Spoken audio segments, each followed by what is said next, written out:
Hello. Welcome back to the live stream. It's 8 o'clock. That means it's time for live. It's been 24 hours since my last one. I'm doing a live stream every single night here on SMWS. For those who don't know me, my name's Matt Bailey, National Ambassador for the Scotch Malt Whisky Society. Really appreciate you all joining in. Dr. Akers, Just Dramming. Boemho joined. Good to see you. Mr. Shazmin joined. Good to see you all. Two little things I want to go over tonight. This won't take too long. Monarch Perth, Lee Wallace. Good to see you both. Two things I want to go over tonight, which are really exciting. But before I do, I did that mistake last night where I didn't have a dram in hand whilst I was talking about these things. So I'm going to pour a dram of... Ooh, that was loud. I'm going to pour a dram, and then I'll start talking in a moment. Just a little one of this one. Just a little one. Not a biggie. My label's a bit scuffed, but that is indeed 140.1 cornography. I know I've talked about this whiskey before, so I'm not going to talk too much about the dram. Well, I will actually. I'll come back around to that. I'll loop back around. But Andrew Petrino, Matt Music MW, good to see you. What I'm going to cover off on tonight is just two little things I want to discuss. First of all, I want to talk on a light surface level. I want to talk a little bit about flaws. Now, we're often when we're discussing whiskey, we're discussing all the good things we like about it. All the things like it's got a floral note here, it's got a sweet note here. What kind of sweet note? What kind of floral note? What kind of food aromas? What kind of memories does it invoke? And I love that kind of stuff in a whiskey. I love discussing what you can get the best out of a whiskey in terms of the flavors. However, one that is not often discussed and is actually not that well researched is what are the flaws in whiskey? What flaws can you find in a whiskey? And I want to go over some of those tonight. And I want to ask you, not for any specific whiskies, but any flaws you think you've found in different whiskies before in the past, which might be quite interesting to ask because it's everyone has different experiences with these things. Whiskey Sec, Ali, good to see you both. Thanks for joining in. So that was where I was going to start off tonight. I was just talking about where flaws exist in whiskey and what they are, how to find them, what they sort of, what they are. So I'm going to start with a few. So first one is fainty. When a whiskey is too fainty, when there's too much of the new make character still present in the spirit. And it gets that almost like, if anyone's ever had a really cheap cachaça, a really cheap sort of like a Brazilian rum, or if they've ever had sort of new make, they'll know what I mean. Like where a spirit is just like, if the spirit is too fainty, it gets too much of that new make character straight off the bat. And so even after maturation, it's still too fainty, and some people don't pick up on it, but I certainly do. And that's one which I wanted to mention as the first sort of fault that you can often say in whiskey. The second one which I want to grab on, in terms of faults, is of course sulfur, cask sulfur. Spirit sulfur is quite desirable in many respects, but spirit sulfur is damn daylight savings, yo Matt. Yeah, Whiskey Sec, that's right. Daylight savings in Sydney a couple of nights ago. I think it's still wreaking havoc on me. I don't think I've actually felt this affected by that hour difference more than I have this year for some reason. Anyway, over sherried, yes, I'll agree with that, Rob. Whiskies that are where you may as well just drink a good cask strength sherry, and the whole spirit character is lost behind the cask. That's not so much a flaw. That's just a poor production. That's just poor maturation. But I mean actual flaws within the spirit. So I'm nerding out a bit here, but it's true though. Over sherried whiskies are a problem. But Whiskey Jusmo, Sam, good to see you. William, good to see you. Hilwood, good to see you. Yes. Okay, Ali, that's a really good one. Soap washing powder note. Yes, like a soapy kind of note in some drams. Now, I was recently at a really nice tasting. A friend of mine was turning 30 and he wanted to open, I think it was 5 or 6 different 30-year-old single malt whiskies. And so that's quite an achievement, especially with the price of 30-year-old whiskey these days. But these are some bottles he'd collected from some time ago as well, so I think he got a bargain on some of them. But there was at least 5, maybe 6 different 30-year-old single malts in that lineup. One of them, Ali, this is for you, Ali, one of them was a Bowmore 30-year-old. It was a 30-year-old Bowmore. So you go like, ooh, that's going to be exciting. The room was unanimous in its opinion when tasting this particular whiskey that it tasted like Cusson's Imperial Leather soap. I can't even recall who the bottler was for that one. No, I can actually. It was a bluish anyway. It was tasted like Cusson's Imperial soap, and it was like, ooh, that's not very good. That's actually a deeply not good whiskey, and it's kind of disappointing because it's like it's a 30-year-old Bowmore. It could easily like fetch thousands of dollars at auction these days, and you just sort of go, oh, well, that's an example where the spirit quality and the cask management and of such had that soapy note, and you go, 80s Bowmore floral soap was dope. Now that's a different note there, Whiskey Sec. I'll completely agree with you on that. Julia, good to see you. Fraser, good to see you. Jonah Cobe 31, thanks for tuning in again. So that's an example of where a whiskey has a deep flaw, and that soapy note is often associated with a mixture of spirit and cask. I don't actually know exactly where that comes. I forget what time zone you're in sometimes, Joker. So I do apologize. I realize it's 5 p.m. where you are. So yes, it's 8 p.m. here. So this is kind of why I do it the East Coast time. Really sorry. You can always catch up live later, but I like questions live, and always like if you watch it live, great. If you don't, then okay. Yeah. So the soapy note is one which you go, that could use some improvement. And then, so we've gone from a fainty note, a soapy note. Now, one I want to touch on as well is one which is where you get a sand note. Now, this is uncommon, but it does happen. It's where you get almost like it's a drying note to the spirit, and I love a dry spirit. I love a really savory spirit. You guys know that. I'm not a huge fan of big sweet whiskies. I love them a bit more savory and a bit more, they've often got a bit more body if they've got a bit more savory note to them. But you will get like a sand note, and that's like a cloying, dry sand note in the mouth. I would consider that a flaw. An uncommon one, but still a flaw. Tin. Tin is one I get in some, dare I say, some Australian whiskies. It seems like, and you know what, I'm just going to preface this by saying, you almost can't criticize Australian whiskey sometimes. I've been hauled over the coals before for doing so. Trust me. There's flaws. We've got to understand it's a young industry. So there's going to be a lot of distilleries doing things still, even now, which are a bit sort of like, ooh, not quite there yet in some cases, I should say. I mean, a polite word would be say that they're still developing and they've still got some room to improve. Tommy, thanks for joining. We're talking about flaws. We're starting off the evening talking about flaws. And that means like spirit flaws where you tasted something and they have a few sort of something wrong with that spirit. And it's not necessarily a bad whiskey. It just means that there's something's gone wrong in the maturation. So we started with fainty, then we moved to soapy. Fainty over sherried, but that's more of a production thing, so we'll skip that for now. But we go from fainty to sort of soapy to sandy. The fourth one I wanted to touch on was when you get what's called a gas note, and that's a gaseous kind of note. So if you all know that, if you might know it, you know that smell of like I don't think can you even get LPG cars anymore? I don't think that's a thing anymore. I haven't seen LPG at a fuel station for years. I don't really look for it either though, so it's like, but if anyone here remembers the smell of LPG, that liquid petroleum gas, it was that smell as you sort of people would at the fuel station would put on or off the plug, if you like, the plug into it. Sulfur, yes, sorry, I said sulfur as well. Yes, cask sulfur is a flaw. So this is the fourth one we're talking about now. The fifth one, sorry, is sort of is a gassy note that you can get in some drams, which are, hair's doing that thing again. Is that gassy note where it's sort of like it almost stings the back of the throat, not in a car strength way, in a sort of gassy way, and that gas sort of cuts through. You have an LPG car, Dr. Akers? Really? Like, seriously? I don't even know where you can get gas for it anymore. Do you just fill it up at home? Do you just use your barbecue to fill it up? Oh wow! I'm actually in awe. I haven't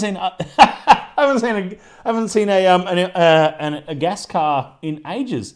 I'm sure they still exist. I mean, why would gas just not be there anymore? Especially because it's so plentiful. But anyway, let's not talk resources.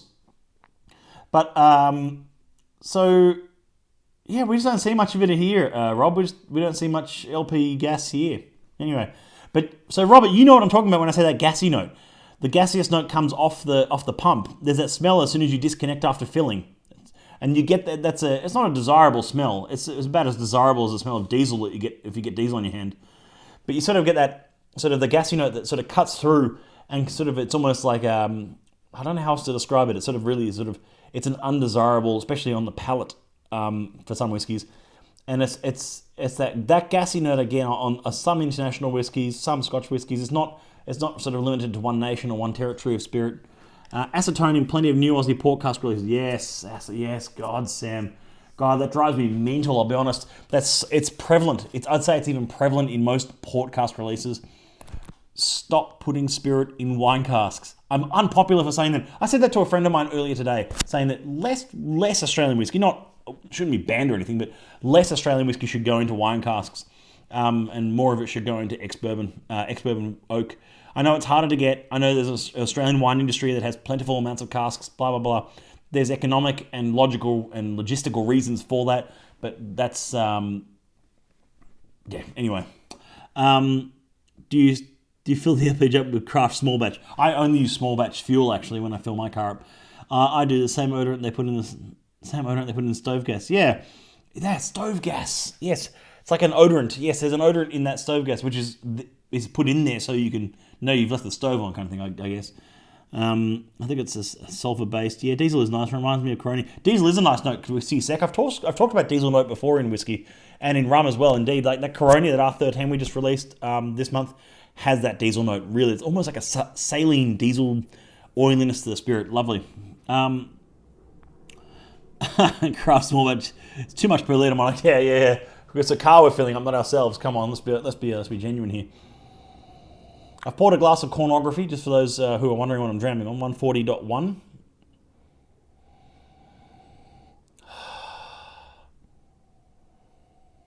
That is mature well beyond its years, honestly. That's unbelievable. They actually had a cask called that. It was a 7.122, I dare say, somewhere around that code. 7.1, no, can't have been 122. Oh, it could have been. No, I can't remember now. 7.124 or something. It was called Mature Well Beyond Its Years. Give me a shout out if you remember that one. 8-year-old first fill sherry Longbourn.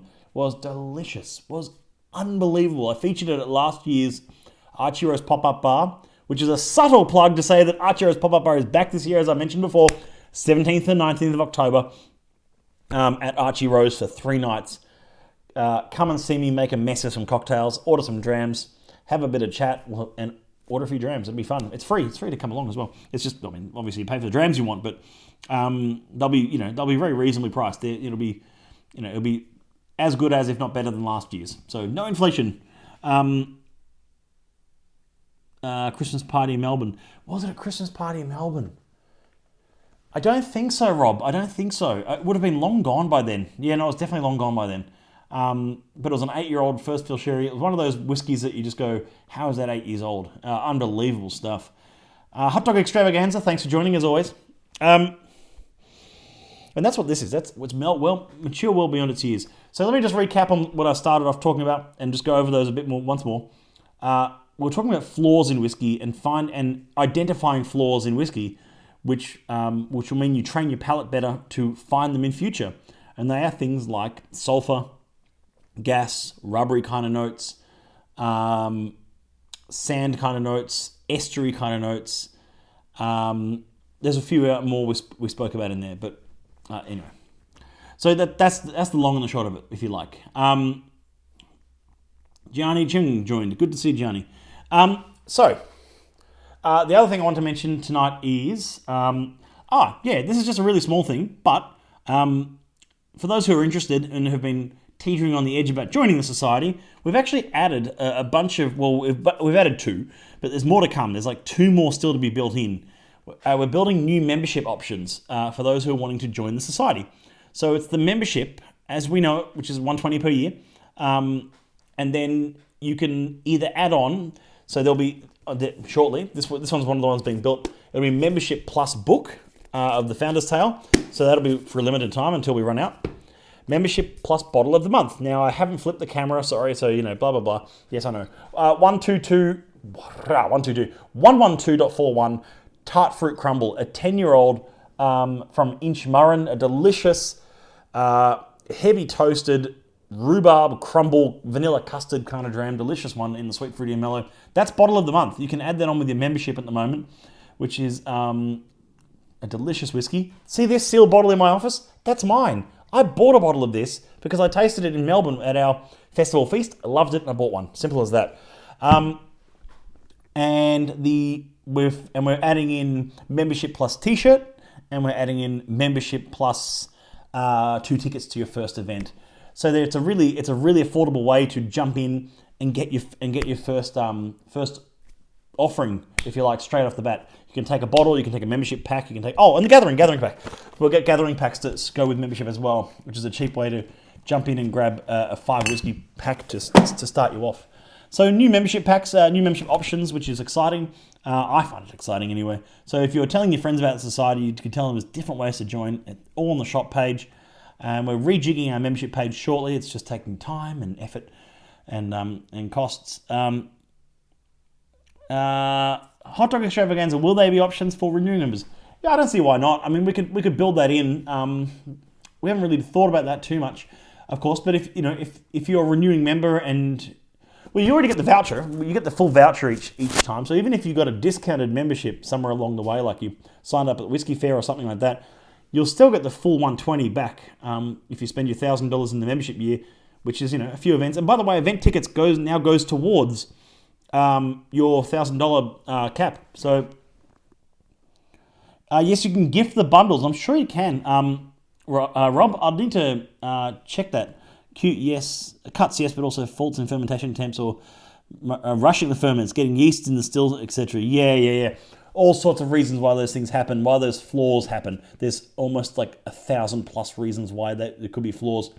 Many of them relating to spirit rather than cask, but which is why, as per my comments last night, distillers need to innovate more on spirit, not cask. But that's a discussion for another time. And one we had sort of last night, but we can cover off another time as well. Does the $10 a month membership get the $120 back after 1K spent? Whiskey Sec? Yes, everyone does. Every member gets it. It doesn't matter whether your membership's monthly or yearly, you all get the same benefit. So if you spend $1,000 in your membership year, whether it be on bottles or tickets or anything, it all accumulates. Susie looks after it in the office, and Susie doesn't work out of this office, by the way. We've got 2 places we work out of. But and we just we'll just send you the voucher in the you'll get the voucher shortly after. I hope that answers everyone's questions. Like I said, we're constantly trying to adjust membership to make sure that you are making the most out of it and you're getting the best value out of your membership. And 12 that $120 back is essentially a 12% cash back. Which is, how your credit card might give you like 0.8% cash back, or like even the best loyalty clubs in the world are like 2% or 3% at most kind of thing. It's like we're giving 12. It's ridiculous, but we want to look after our members first and foremost. And the more you can recommend the society to your friends, of course, the better allocations we get, and the more we can do things like with these kind of options and fix these kind of things. So that's hi Teagues, good to see you. Comes as a $120 voucher whiskey. So yeah, Whiskey Sec. We haven't really promoted it properly. We haven't really talked about it properly. It's not really on the website either, I don't think. It's just sort of one of those things that members sort of get to know, that it's like if you spend $1,000 in your membership year, you get a $120 voucher, which you can then use to subsidize your following year's membership, which most members do, or you can use on a because it comes up around renewal. Or you can use it towards a bottle, an event, whatever you want to use it for. It's really good. It is the friends we made along the way. Dr. Akers, it's just too much. You are right though. It is. It's the community and the vibe that you get from being in the society, and the people you meet along the way, and the networking and the good times with everyone. That's what it's about. That's always what it's been about since day one, and nothing's changed. That's all from me tonight. Like I said, just clocking in for a good 20-something minutes tonight, talking a bit about flaws in whiskey, just keeping a nice sort of overview of what they are and what they could be and what you might find in flaws. Well, I'm not sure what we'll talk about tomorrow night yet, but I always come up with something. And it'll be a bit of fun that we can discuss and have a chat about The only night I don't think I'm going to fit a live in, which might end up being Andrew doing it, will be Saturday night as I'm hosting an event for the Society, of course, out in Bilpin of all places, and that'll be fun. So farewell for now. Thank you again for tuning in. Always a pleasure. Love chatting with you all. And I'll see you. Whiskey and music. Ooh, that's a good topic. Benoit, I'm going to talk about that maybe tomorrow. Whiskey and music. That's a bit of research because it's one that I'm very fascinated with as a musician myself. Okay, that's all from me. I'll see you. I'll see you tomorrow. Cheers.